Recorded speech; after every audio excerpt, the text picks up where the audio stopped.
Anak-anakku, Bapak, Ibu, dan Saudara yang dikasihi Tuhan, salam sahabat. Tidak terasa, kita sekarang sudah masuk pada Sabtu Sunyi. Menjadi ruang bagi kita semua mengadakan refleksi tentang siapa saya, Bapak, Ibu, anak-anak, dan saudara semua di hadapan Tuhan. Dalam refleksi ini, kita akan bersama-sama membaca dari Injil Matius pasal 27 ayat 57 sampai 66, yaitu tentang peristiwa penguburan Tuhan Yesus. Dalam peristiwa penguburan Tuhan Yesus itu ada tokoh-tokoh yang ditampilkan di dalam Injil Matius ini. Yang pertama adalah Yusuf dari Arimatea. Dia menghadap Pilatus untuk meminta izin merawat mayat Tuhan Yesus. Bahkan dia menyediakan tempat untuk penguburan Tuhan Yesus. Yang berikutnya adalah Maria Magdalena dan Maria-Maria yang lain, para wanita. Mereka sungguh kehilangan dan mereka berupaya untuk tetap tabah dengan tinggal atau duduk di depan kubur Tuhan Yesus. Tokoh yang lain adalah para imam kepala dan orang-orang Farisi. Mereka meminta kepada Pilatus untuk menjaga kubur Tuhan Yesus. Sedangkan tokoh berikutnya adalah Pilatus, yaitu yang mengutus prajurit untuk menjaga kubur.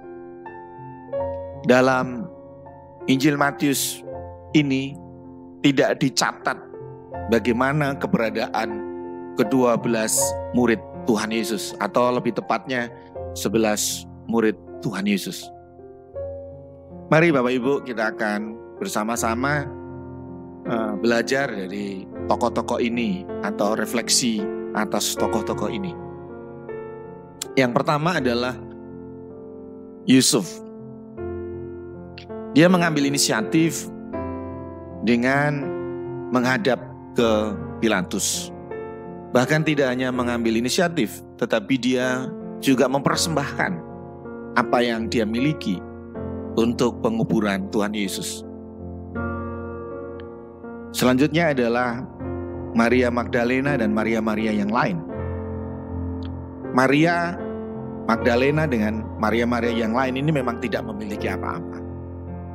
Tetapi dia memberikan hidupnya dalam kesetiaannya duduk di depan kubur Tuhan Yesus. Sedangkan imam-imam kepala dan orang-orang Farisi, justru dia ingin membuktikan kebenaran apa yang sudah mereka lakukan dengan menyalibkan Tuhan Yesus. Ingin menjaga kredibilitas mereka, maka mereka meminta Pilatus untuk menjaga kubur itu supaya mayat Tuhan Yesus tidak dicuri oleh murid-murid. Sedangkan tokoh yang lain adalah Pilatus. Dia memiliki kedudukan, dia memiliki kuasa, tetapi sayangnya dia tidak bisa memperlakukan kuasa dan kedudukannya itu untuk sesuatu yang benar, tetapi dia hanya mengikuti apa kata orang banyak yang mendesak pada waktu itu. Dan yang tidak diceritakan di dalam Injil Matius ini adalah keberadaan para murid. Itu artinya mereka adalah orang-orang yang ketakutan, mereka lari dan bersembunyi. Anak-anakku, Bapak, Ibu, dan saudara yang dikasihi Tuhan, dari sekian tokoh ini, kira-kira saya dan Bapak, Ibu, serta anak-anak termasuk yang mana? Apakah saya, Bapak, Ibu, anak-anak, saudara-saudara adalah seperti Yusuf? Dalam kehidupan bersama kita, terlebih dalam kehidupan bergereja kita adalah orang-orang yang siap untuk mengambil inisiatif ketika ada persoalan datang dalam kehidupan bersama kita. Kita adalah orang-orang yang terpanggil untuk mempersembahkan apa yang kita miliki dalam rangka untuk menyelesaikan persoalan yang kita hadapi. Atau kita seperti Maria Magdalena dan Maria-Maria yang lain. Meskipun mereka tidak memiliki apa-apa, tetapi mereka memiliki hidup mereka. Mereka setia, mereka berada di depan kubur Tuhan Yesus. Atau jangan-jangan dalam kehidupan bersama kita, bahkan kita seperti para imam dan orang Farisi ini. Kita sudah tahu salah, tetapi kita tetap dengan ambisi kita, mempertahankan ambisi kita, bahkan mempertahankan kesalahan kita dengan cara-cara yang keji, dengan cara-cara yang licik. Atau jangan-jangan kita juga seperti Pilatus. Sesungguhnya kita punya kesempatan, kita punya kedudukan, kita punya kuasa dalam kehidupan bersama kita. Tetapi sayangnya seringkali kita tidak mampu menggunakan kesempatan, kedudukan, dan kuasa kita untuk sesuatu yang benar. Tetapi hanya untuk kepentingan dan keamanan diri sendiri. Demikian juga di sini digambarkan dalam keadaan yang sulit, apa yang dilakukan oleh para murid. Mereka bersembunyi.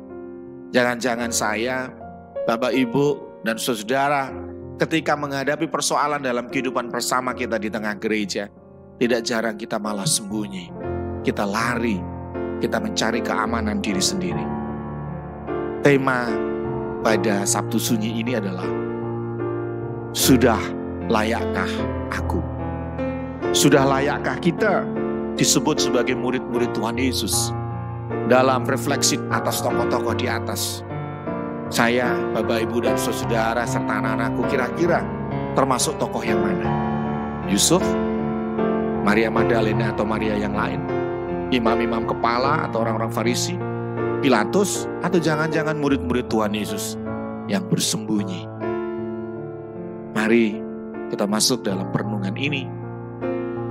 Kalau saya dan Bapak Ibu ingin tetap disebut sebagai murid-murid Tuhan Yesus.